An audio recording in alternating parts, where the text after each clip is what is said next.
Thank you, Brian. Thank you, Jane. Happy birthday. It's a real privilege for me to be here to celebrate the 10th year of the Trinity Long Room Hub.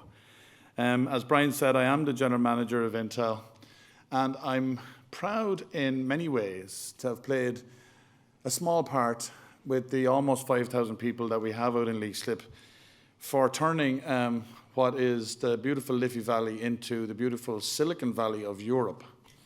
And in many ways, I kind of think of it like that simply because the collection of technologists that one requires to manufacture the most complicated devices known to humans is just a remarkable story in itself. But Jane asked me to talk a little bit about what my journey has been with the humanities and the intersection of it with science and technology. So not that long ago, 2015 in fact, I was the president of the American Chamber of Commerce in Ireland.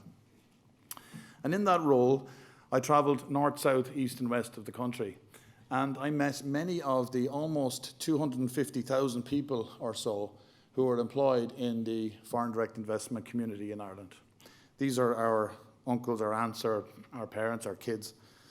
To me, in many ways, they're the unsung heroes of the foreign and direct investment story.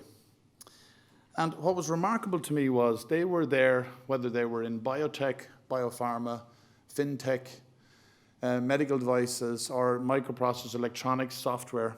It was incredible to me that they were all competing every day with the best in the world and winning. Because simply, being unable to be the best in the world meant that they just simply didn't exist. And so it sparked a very curious question in me. Why was that the case? Why is it so evident that so many teams in Ireland, all over the country, are doing so well on such a global scale? I had often heard of people who emigrated doing very well, but here it was on show, world class, all over the country. And the reason that I was so interested in that question, I thought, if I could somehow understand that, if I could define it, then perhaps I could convince people to invest in it. And if we could invest in it, we could, of course, harvest it to pay our way in the world and to provide us with all the things that it is we aspire to.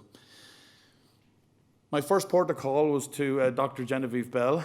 I saw her on the images earlier. She is our in-house anthropologist, still a proud Intel fellow, world-renowned anthropologist, as I said, who warned me that this was a very difficult subject.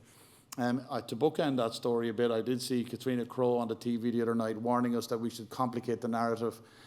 And of course, naively, I was undeterred at this advice and carried on, and I met Jane.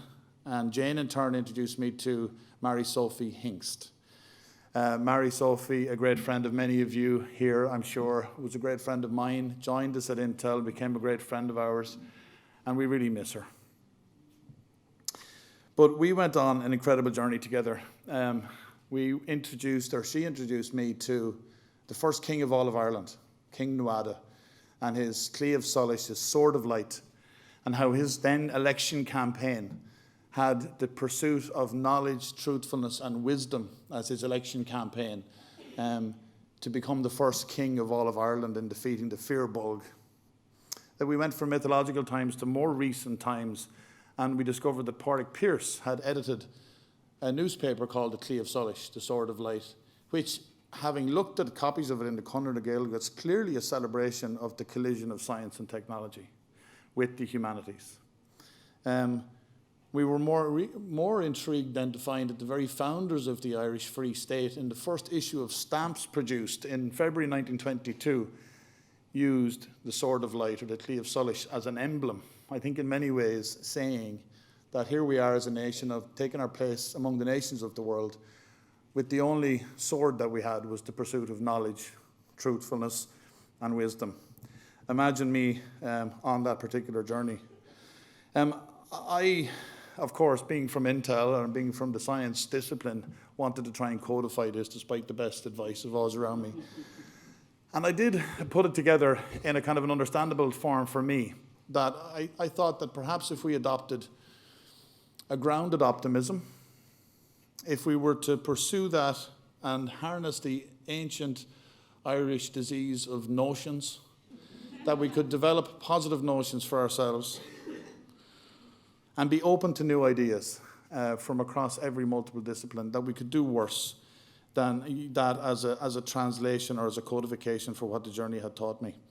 There are countless ways where that has been deployed within Intel in Ireland today, helping us to add value and enhancing our performance as an enterprise, competing every day, as I said, against the best in the world at what we do.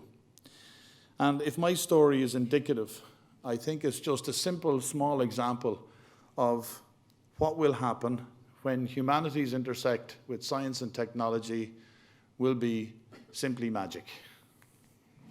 Thank you.